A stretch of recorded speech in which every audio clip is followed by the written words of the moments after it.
हाँ तो स्टूडेंट्स, आज कक्षा 9 के लिए विषय विज्ञान उपविषय भौतिक विज्ञान पाठ 9 बल तथा गति के नियम, ये वीडियो का भाग 1 है। और जैसे ही पाठ का नाम लिख रहा है बल तथा गति के नियम, मतलब हम इस पूरे पाठ में बल और उससे संबंधित जो गतियाँ होती हैं उनके संबंधित नियमों के बारे में अध्ययन करेंगे। तो बच्चों, अब पाठ में कुछ मुख्य टॉपिक्स हैं, उन टॉपिक्स की बात कर लेते हैं कि पाठ परिचय में क्या क्या है। बल, बल के प्रभाव, बल के प्रकार। बल हम केवल 9वीं दृष्टि से ही पढ़ेंगे जो प्रकार हमारे सिलेबस में दे रखे हैं, संतुलित और असंतुलित, ठीक। फिर जड़त्व पढ़ेंगे, जड़त्व के प्रकार पढ़ेंगे, और ब्राह्म गति, ये जड़त्व के प्रकार हैं। आगे जड़त्व एवं द्रव्यमान में क्या संबंध है ये बात करेंगे, संवेग और बल का आवेग। हालांकि इस पाठ में और मुख्य एक टॉपिक और रह जाता है जो अगली वीडियो में मिलेगा, जिसका नाम है गति के नियम से संबंधित न्यूटन के दिए हुए नियम। तो 3 नियम उनकी बात करेंगे जो अगले पार्ट में आएगा, उसमें न्यूमेरिकल हर बार आता है, जैसे देखेंगे। अब जैसे पाठ का ही नाम है बल, तो बच्चों सोचो कि बल क्या हो सकता है। अगर हम दिमाग पर जोर लगाएं तो कुछ भी काम करें, चाहे खेलना हो, दौड़ना हो, चलना कूदना आदि कुछ भी हम करें, तो कहीं ना कहीं प्रत्यक्ष या अप्रत्यक्ष रूप में हमें बल लगाना ही होता है। तो फिर ये बल की परिभाषा क्या हो सकती है, बल क्या है? तो बल मैं चंद शब्दों में बता दूं तो बल एक बाह्य कारक होता है जो एक खिंचाव या धक्का है, और बल के द्वारा किसी गतिशील अथवा विराम अवस्था में स्थित वस्तु को विराम से गति में और गति से विराम में लाया जा सकता है। बल वास्तव में वस्तु का आकार भी बदल सकता है। अब इस बल की परिभाषा में मैंने बल से क्या क्या हो सकता है वह बात भी समावेश कर दी, किंतु जब तक हम इसको अपने शब्दों में लेकर के एक चित्र से ना समझें तब तक शायद ये बल की परिभाषा मस्तिष्क में उतर नहीं पाएगी। तो पहली बात, तो हम बल की परिभाषा को समझने के लिए पहले बल की जो परिभाषा है उसमें मुख्य क्या बिंदु है जहां से ये याद कर सकते हैं और समझ सकते हैं, वो बात करते हैं। मैंने कहा बल एक बाह्य कारक है, ठीक, जो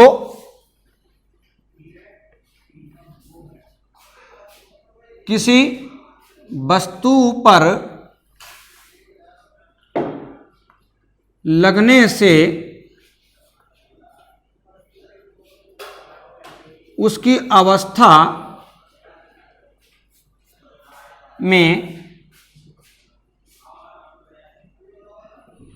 परिवर्तन कर देता है या परिवर्तन करने का प्रयास करता है। अब यदि हम इस परिभाषा को ध्यान से पढ़ें और इस परिभाषा पर थोड़ा सा विश्लेषण करें तो हमें 2 चीज मिलने को प्राप्त हो सकती हैं। कौन सी? बल वस्तु की अवस्था में परिवर्तन कर देता है, एक लाइन तो ये है, और यहां में मैंने लिख दिया है परिवर्तन करने का प्रयास करता है। अब इन बातों पर थोड़ा सा ध्यान देते हैं कि परिवर्तन कर देता है और परिवर्तन करने का प्रयास करता है, ये मतलब क्या है बच्चों? कोई सी भी वस्तु हो, बल एक बाह्य कारक के रूप में क्यों देखा जाता है उस पर? क्योंकि वस्तु जो अपने अवस्था में है वह अपना अवस्था का गुण बदलना नहीं चाहती। ठीक, और जब वस्तु पर बल लगता है, चूंकि वो बाहर से लगाया गया है इसलिए बाह्य कारक है। ठीक, और यदि वस्तु पर बल लगने से वह अपनी अवस्था परिवर्तन कर दे तो वह प्रयास सफल हो गया। किंतु कभी ऐसा भी होता है, बल तो लगाया गया किंतु वस्तु ने अपनी स्थिति परिवर्तन करी ही नहीं। जब वस्तु में परिवर्तन हुआ ही नहीं अवस्था में, तो वह प्रयास सफल नहीं हुआ, किंतु बल ने प्रयास किया था। अब इस बात को मैं थोड़े एक एग्जाम्पल से बताता हूं। मान लें मेरे पास एग्जाम्पल के लिए मैं एक प्रयोग कर रहा हूं दीवार का। मान लीजिए बोर्ड जो दीवार पर लगा हुआ है, अगर मैं इस दीवार पर तेजी से इसको प्रेस करूं, अर्थात बाह्य कारक के रूप में बल का प्रयोग करूं, अपने पेशीय बल का, तो बच्चों ये दीवार अपने स्थान पर नहीं हटेगी, जहां वहीं की वहीं रहेगी। और यदि मान लिया मेरे पास एक ये डस्टर है और डस्टर को मैं अपने हाथ पर रख करके बल लगा रहा हूं, तो ये डस्टर अपने स्थान से हट गया है। अब समझने की बात यहीं पर है, बल लगने से डस्टर अपने स्थान छोड़ दिया है, आगे बढ़ गया, मतलब बल ने जो प्रयास किया वो सफल हुआ, इसने स्थान परिवर्तित कर दिया। अब दूसरी अवस्था में जो मैंने कहा कि दीवार पर बल लगाया किंतु दीवार अपने स्थान पर विस्थापित नहीं हुई, वहीं की वहीं रही, तो यहां बल का प्रयास क्या हुआ? बल ने प्रयास तो किया किंतु अवस्था में परिवर्तन नहीं हुआ। तो बस यही बात ध्यान रखनी है कि बल किसी भी रूप में हो तो वह या तो वस्तु को परिवर्तित कर देता है, अपने स्थान हटा देता है, या हटाने का प्रयास करता है। चलिए अब इसके बाद बल को समझने के लिए मैं एक डायग्राम की और हेल्प लेता हूं आपके लिए। देखिए, मैंने एक संपर्क तल बना दिया, समतल संपर्क तल, और मैंने इस पर एक वस्तु, मान लीजिए लकड़ी का गुटका है, वो रख दिया। ये यहां पर A और B से मैं इसकी आरंभिक स्थिति दर्शा रहा हूं, और मैंने इस पर एक बल F अप्लाई कर दिया। बल लगने से ये यदि वस्तु अपने स्थान छोड़ करके आगे अपना नया स्थान प्राप्त कर ले, अर्थात ये A से A डैश और B से B डैश पर आ जाए, तो यहां पर बल सफल हुआ और बल लगने से वस्तु अपना स्थान छोड़कर नए स्थान पर आ गई। बाय द वे ये स्थान नहीं छोड़ती तो प्रयास तो होता, किंतु वस्तु में स्थान ना बदलने से वस्तु वही है, क्योंकि जो दीवार का मैंने एग्जाम्पल अभी आपको दिया था। अब बल के बाद यह भी ध्यान रखना है कि बल के प्रभाव क्या हैं। बल के प्रभाव मैंने अभी आपको बताया था कि बल, पहली बात, वस्तु की विराम से गति या गति से विराम अवस्था में वस्तु को बल से लाया जा सकता है। अर्थात बल के प्रभाव में यदि हम पढ़ेंगे, बल के प्रभाव करेंगे तो बल के प्रभाव में एक बताया जाएगी क्या? बल द्वारा वस्तु को विराम अवस्था से गति अवस्था में लाया जा सकता है।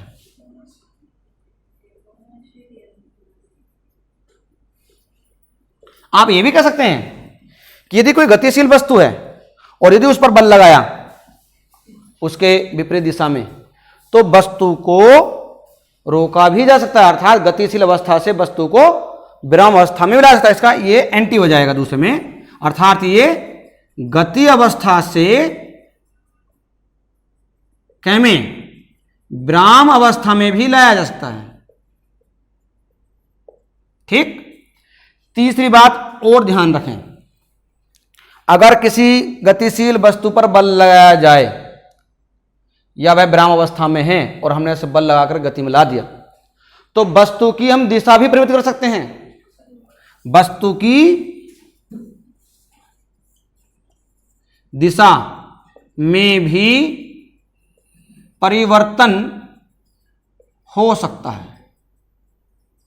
अब बल और बल के प्रभाव के साथ बल की माप क्या है, बल का फॉर्मूला कैसे प्राप्त करें, बल का मात्रा क्या होता है, यह भी बहुत जरूरी है।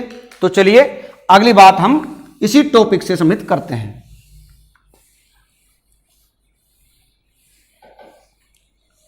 देखिए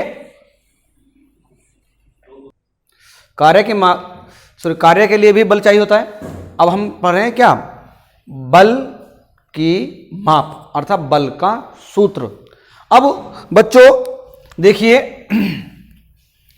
हम कुछ भी काम करें उसमें बल लगता ही लगता है, ठीक है। तो हम जब बल के माप की बात करेंगे या उसके सूत्र की बात करेंगे तो हमें ये ध्यान रखना होता है कि पहली बात तो आप समझना है कि देखो, जब मैंने अभी बल की परिभाषा बताई थी तो एक मैंने वस्तु ली थी, उस पर मैंने फोर्स F लगाया था। मान लीजिए इस वस्तु का द्रव्यमान m है और बल लगने से ये आगे बढ़ने पर इसमें प्रति सेकंड वेग वृद्धि से इसमें त्वरण उत्पन्न हो जाता है और ये अपनी ए बी अवस्था से ए डैश बी डैश अवस्था में आ जाती है और त्वरण इसमें उत्पन्न हो रहा क्या, ए। तो इस स्थिति में वस्तु के द्रव्यमान और उत्पन्न त्वरण का गुणनफल वस्तु पर लगे बल के बराबर होता है। अर्थात जो बल की माप हम पढ़ेंगे वो क्या होगा, वस्तु पर लगा बल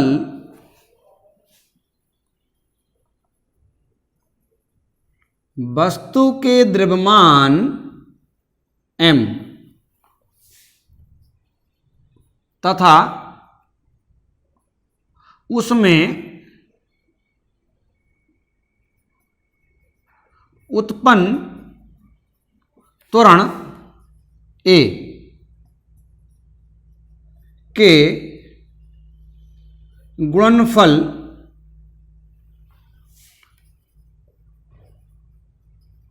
के बराबर होता है। जहां पर ये बल है हम थोड़ा सा यहां पर एफ से डिनोट कर देते हैं तो आपको डबल थ्योरी लिखने से बच जाएंगे आप। तो देखिए, तो फिर क्या हो गया सूत्र इसका, ठीक, बल का सूत्र हो जाएगा F बराबर वस्तु का द्रव्यमान गुणा त्वरण। आप शुरू में इसमें हिंदी में लिख दीजिए ताकि आपको ये सूत्र आसानी से याद हो जाए। संकेत हम जानते हैं, बल को F से लिखते हैं, द्रव्यमान को M से, त्वरण को A से। अर्थात अब आपका जो फॉर्मूला बन गया, फॉर्मूला हो गया F बराबर ma। बच्चों ये जो बल है एक सदिश राशि है, क्योंकि मैंने भी वस्तु का चित्र बना करके एक दिशा में बल लगाया था, अर्थात ये सदिश राशि है। अगली बात ये है कि इसका मात्रा क्या होगा। बच्चों m के इस पद्धति में बल का जो मात्रक होता है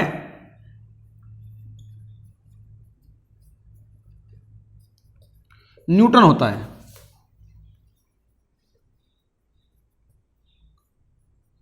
न्यूटन को n से लिख देते हैं, ठीक है। तो मैं दोनों रूप में लिख रहा हूं, न्यूटन अर्थात n होता है। एक बात और, हम इस बल का जो मात्रक है इस सूत्र से भी ज्ञात कर सकते हैं। द्रव्यमान का जो मात्रक होता है m के स्थिति में वो किलोग्राम होता है और आगे त्वरण है a, और त्वरण का मात्रक जो होता है m के स्थिति में वह मीटर प्रति सेकंड स्क्वायर होता है। तो मैं यदि बात करूं तो इसका एक अन्य मात्रक क्या हो जाएगा,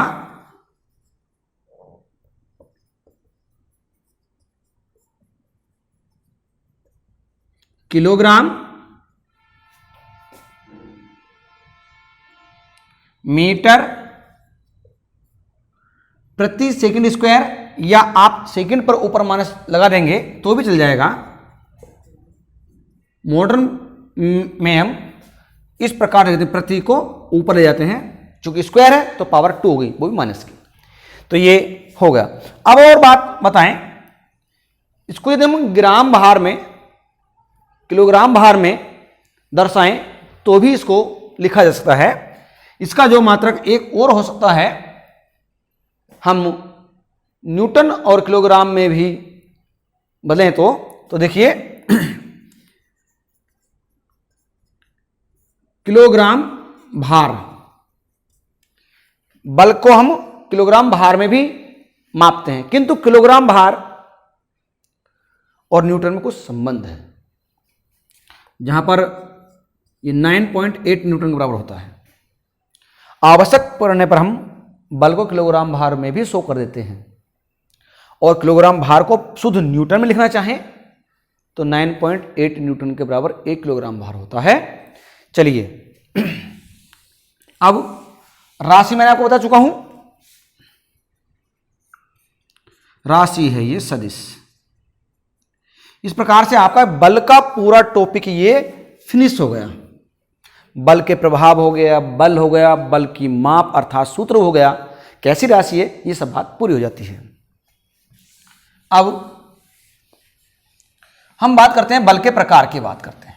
बच्चों 9th स्तर पर हम बल केवल 2 प्रकार के पढ़ेंगे, एक संतुलित और एक असंतुलित बल।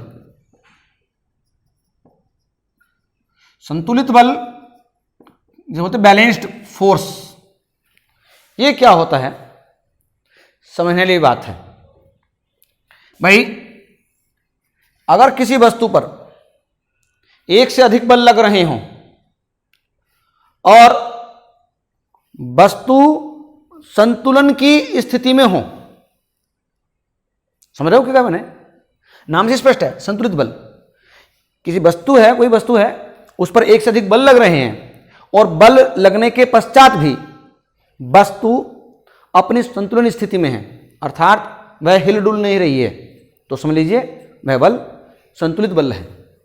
अब संतुलित बल में मैं आपको एक सिंपल सा चित्र बता करके समझाने का प्रयास करता हूं, आप ध्यान से देखेंगे और समझेंगे।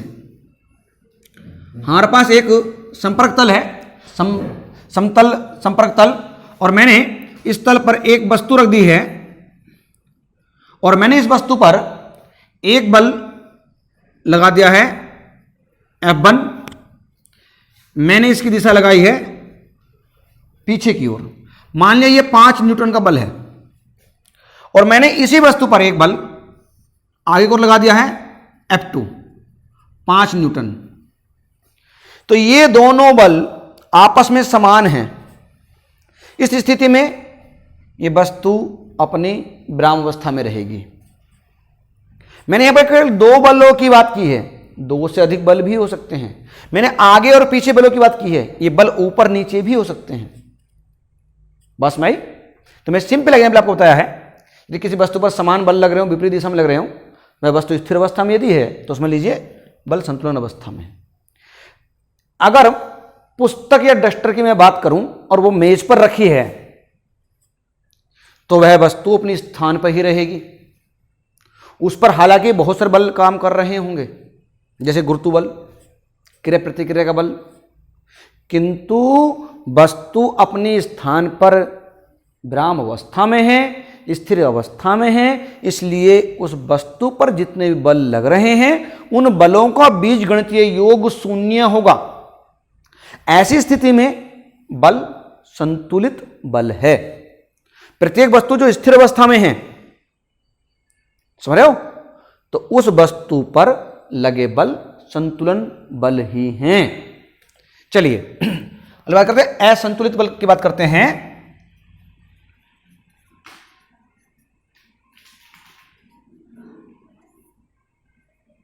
नॉन बैलेंस्ड फोर्स, ठीक, या इम्बैलेंस्ड फोर्स्ड। अब जैसे नाम से स्पष्ट है, असंतुलित बल मतलब वस्तु पर लगे बल वस्तु को संतुलित नहीं कर रहे हैं। इस चीज से परिभाषा बन जाएगी। जब किसी वस्तु पर एक से अधिक बल लग रहे हो, वस्तु संतुलन की स्थिति में ना हो, तो ऐसी स्थिति में वस्तुओं पर लगे बल असंतुलित बल कहलाते हैं। एक विशेष बात ध्यान रखनी है, असंतुलित बल की स्थिति में वस्तुओं पर लगे जितने भी बल हैं उन बलों का बीजगणितीय योग शून्य नहीं होता, अर्थात उनका टोटल जो आएगा यह धनात्मक होगा, यह ऋणात्मक होगा, किंतु शून्य कभी नहीं होगा। इस स्थिति में वस्तु अपनी विराम अवस्था में नहीं होती है, वाइब्रेट करती है, हिलती है, आगे पीछे चलती है। तो मैं एक सिंपल सी बात देता हूं जो आपको बड़ी आसानी से समझ में आ सकती है। हमारे पास एक ऑब्जेक्ट है और मैंने, ऑब्जेक्ट मतलब वस्तु, इस वस्तु पर मैंने एक बल लगाया है इधर की ओर F1, मान लीजिए 10 न्यूटन बल है ये, और मैंने इधर को बल लगा दिया इस पर क्या, F2, मान लीजिए ये 5 न्यूटन है। अब आप सोचिए, दिमाग लगाइए, खुद जवाब आपके पास आ जाएगा। इस वस्तु पर पीछे को लग रहा है 10 न्यूटन बल और आगे को लग रहा है 5 न्यूटन। दिमाग लगाइए कि बल कौन से ज्यादा भाई। हमें दिखाई दे रहा है कि F1 is greater than F2, तो परिणामी बल क्या हो जाएगा, जरा दिमाग लगाइए। बड़े बल में से छोटा बल घटा देते हैं। अब बड़ा बल हमारे पास क्या है 10 न्यूटन, छोटा है 5 न्यूटन, अंतर आ गया 5 न्यूटन का, अर्थात F1 जो है वो 5 न्यूटन दर्शा रहा है और पीछे की ओर बल इस पर अधिक लग रहा है, जिसकी वजह से वस्तु स्थिर अवस्था में नहीं आ सकती। तो ये असंतुलित बल का एग्जाम्पल हो गया। यदि हम ये बात संतुलित बल में करते तो F1 बराबर F2 थे, और जो परिणामी बल की हम बात करते अर्थात रिजल्टेंट फोर्स, तो F1 माइनस F2 कर देते। F1 भी 5 था, यहां पर F2 भी 5 था, 0 आ गया। परिभाषा भी सिद्ध हो गई, बीजगणितीय जो शून्य है तो संतुलन और नहीं है तो असंतुलित। चलिए अब हम बात करते हैं असंतुलन बल का एग्जाम्पल लेते हैं। पहले एक मान लिया कि हमारे पास एक स्प्रिंग है, स्प्रिंग में हमने एक वस्तु बांध कर लटका दी तो वाइब्रेट करेगी, वो ऊपर नीचे करेगी वाइब्रेट। तो ऐसी स्थिति में वस्तु अपनी स्थिर अवस्था में नहीं है, इसलिए उस पर लगा बल असंतुलित बल है। ठीक, अब असंतुलित बल के कारण ही गति होती है, यह भी ध्यान रखना आप। बल गति में जो परिवर्तन होते हैं, गति का जो अधिक परिमाण घटता बढ़ता है, वह सारा कारण असंतुलित बल का है। इस असंतुलित बल की बात जब हम करेंगे तो न्यूटन के प्रथम नियम में इसका उल्लेख होगा, बड़े आसानी से आपको समझ में आ जाएगा। हम और अच्छे एक एग्जाम्पल से बताएंगे। फिलहाल आप अगले टॉपिक पर आते हैं, क्या, जड़त्व पर। अब बच्चों जड़त्व क्या है भाई, जड़त्व भी एक नया टॉपिक आपको लग रहा होगा, क्योंकि 9th में आपको ये पहली बार पढ़ने को मिल रहा है। कहीं कक्षा 8 में था, बहुत छोटे रूप में था, विस्तृत रूप में जड़त्व आपको यहाँ पढ़ने को मिल रहा है। जड़त्व क्या है देखिए, नाम से स्पष्ट है, जड़त्व इसे बोलते हैं अंग्रेजी में इनर्शिया। जड़ प्लस तत्व, जड़ माने स्थिर रहने के लिए, परंतु हिंदी में जड़ का मतलब मूर्ख भी होता है। पर यहां पर वस्तु की बात कर रहे हैं, हम फिजिक्स में बात कर रहे हैं, वस्तु से संबंधित द्रव्य और ऊर्जा का रिलेशनशिप पढ़ते हैं फिजिक्स में। तो यहां द्रव्य की बात कर रहे हैं हम, और द्रव्य कुछ भी हो सकता है, ठोस द्रव गैस।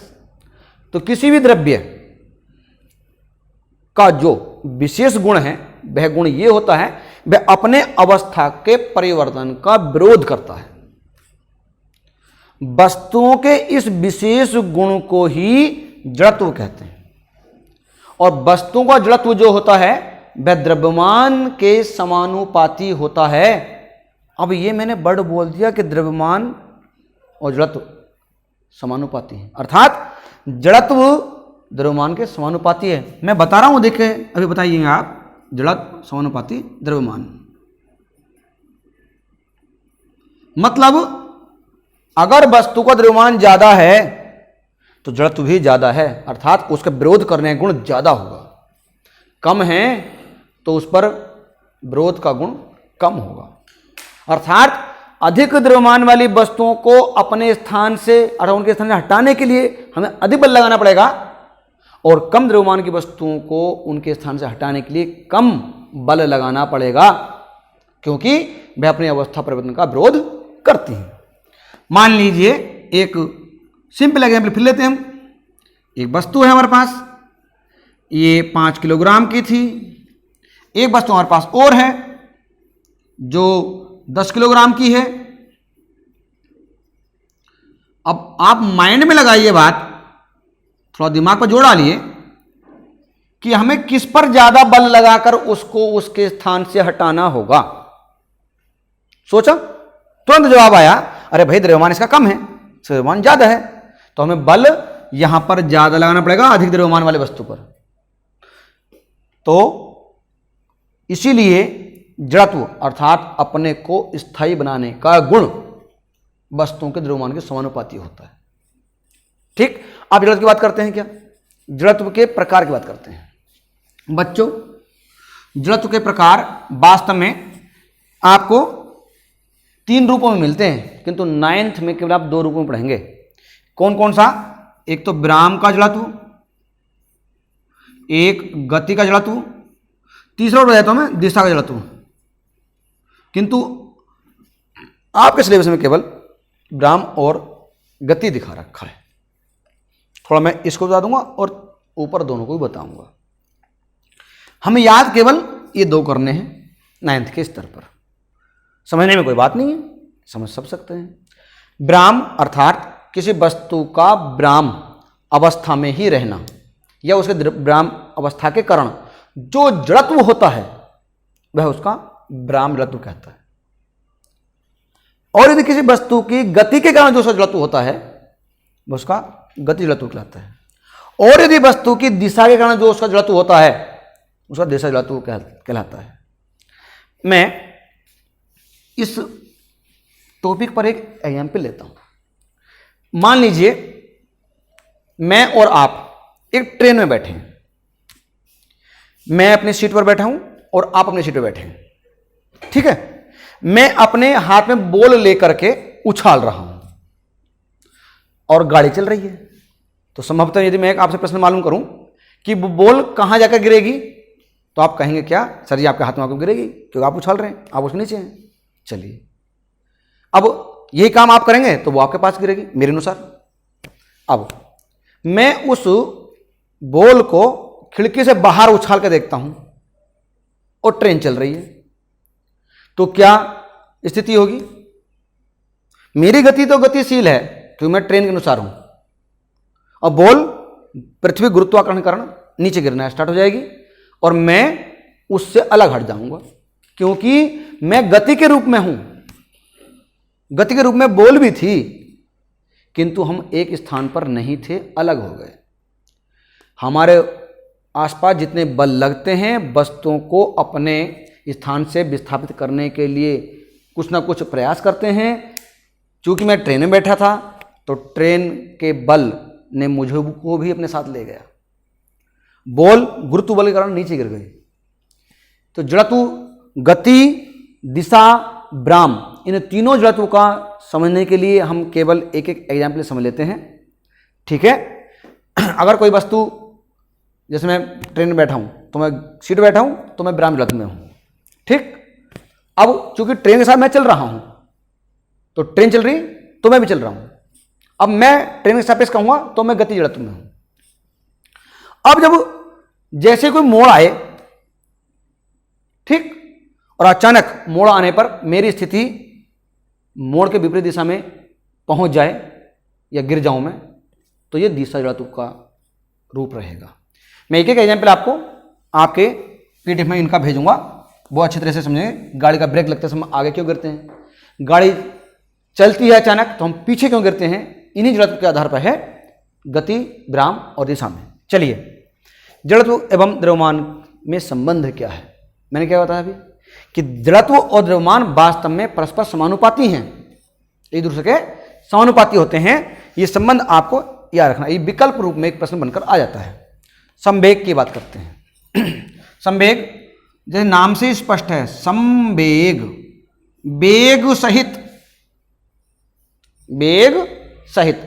और संवेग की बात करें तो किसी वस्तु पर कोई बल लगे, बल लगने से वस्तु में वेग उत्पन्न हो, तो ऐसी स्थिति में वस्तु की जो स्थिति है वो संवेग स्थिति कहलाती है। और संवेग स्थिति में यदि हम बात करेंगे तो वस्तु का द्रव्यमान और वेग के गुणनफल के बराबर वस्तु का संवेग होता है। इसको पी से डिनोट करते हैं। वस्तु द्रव्यमान m मान लिया, वेग b है। हम यहाँ पर आरंभिक वेग u भी ले सकते हैं। जब आरंभिक वेग u लेंगे तो प्रारंभिक संवेग हो जाएगा, b लेंगे अंतिम संवेग हो जाएगा।